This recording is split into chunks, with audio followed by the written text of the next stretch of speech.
Let's consider example 4.9. The assembly shown in the figure on the right. There's 3 titanium TI6AI-4V rods and a rigid bar. So we have a rod DC and BC made of titanium, and also EF made of titanium. If the cross-sectional area of each rod is given, so each rod has got a cross-sectional area, it's given in the figure. And if a force of 30 kilonewton is acting at E, determine the horizontal displacement of point F. So let's look at the logic here. We have this bar CA and then a titanium bar EF and a force pulling on here, which means that this rod DC will extend by a certain amount. Extension. In other words, there must be a force pulling onto that rod. And similar with the rod AB, it will also extend a certain amount, that delta, which means there must be a force pulling on AB and similar to force on CD. And we need to determine those forces first. So we need to look at this bar, which has a force acting in that direction, and by taking moments we can determine what the forces in DC and BA will be.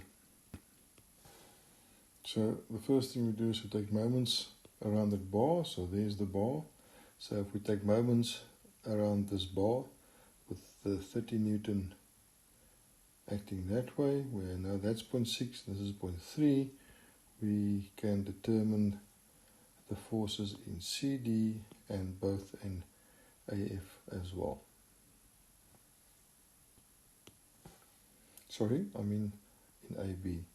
So now we can get the deflection at C, which is this point here.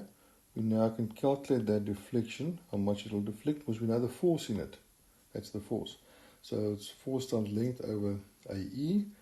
We know the cross-sectional area of that CD, and we know it's Young's modulus for titanium, and we know the force there is 10, we've calculated that, and we know the length of it is 1.2. So we know how much the top bar extends.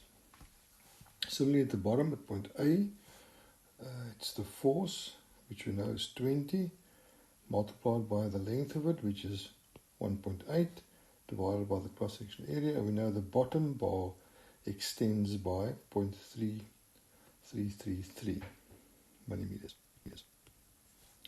Now what about in this case about the actual titanium bar EF? We know there's a force in this titanium bar of 30 kilonewtons, that's it there, and we know the length of that bar is 0.3 meters, that's it there.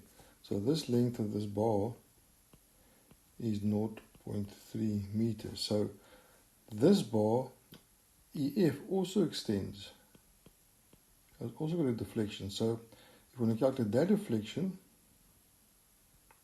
it's 30 kilonewtons is the force in that bar. The length of that bar, we know its cross-sectional area, and we know its Young's modulus. And this is how much that bar there, that's how much that will extend.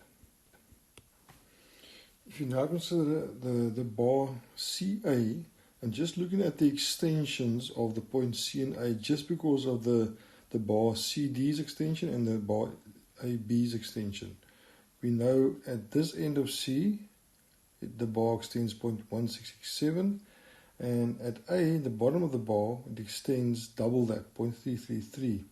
So it extends 0.333, which means that one and that one is the same length on the bottom side. Now what we're looking at is what happens to E, which is 0.6 from C and 0.3 from A. How much does that actually now move from its original position to the new position E prime?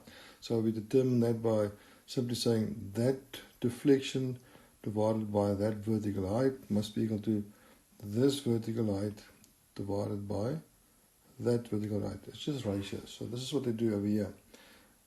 They get this deflection, that small deflection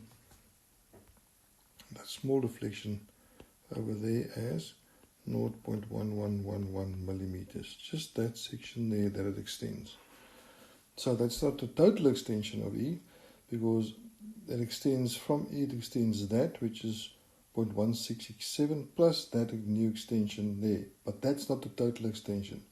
What about the actual? They're asking here, what is the extension of point F? So now you've calculated E has moved to E dash, the new position, because of the extensions of those 2 points. But what about the actual extension of EF as well? That must be added to that new one as well. So that's what they do at the bottom here. They still have to add that extension of the bar FE, and that gives you your total deflection of point F. Because remember here, they don't ask you the total deflection of point E only. They want you to calculate the total deflection of F. So it's the deflection of E plus the deflection of that bar EF. And that's what they do.